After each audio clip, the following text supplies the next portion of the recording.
Mais en réalité, Léonidas a compris quelque chose de très important.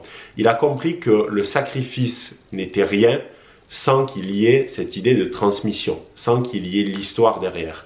C'est-à-dire que si Dilios meurt avec Léonidas et les autres, personne ne sera au courant du sacrifice de Léonidas et des 300. Dilios, c'est cette idée de transmission, c'est celui qui va raconter l'histoire, qui va raconter le sacrifice. Et c'est en soi l'étincelle qui va provoquer ce feu et qui va tout simplement faire que une partie des Grecs vont décider de se soulever contre les forces de Xerxès.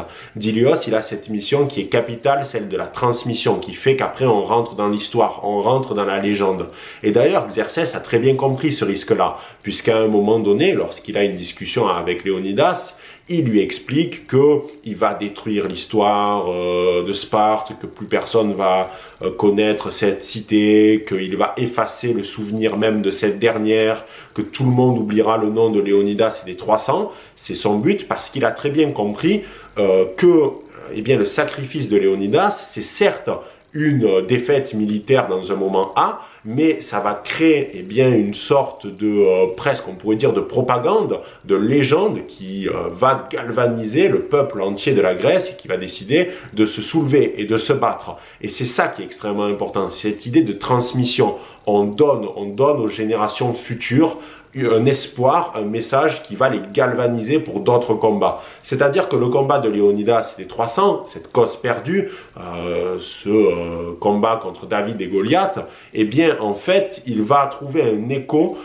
chez tous ceux qui peuvent perdre espoir dans certaines luttes.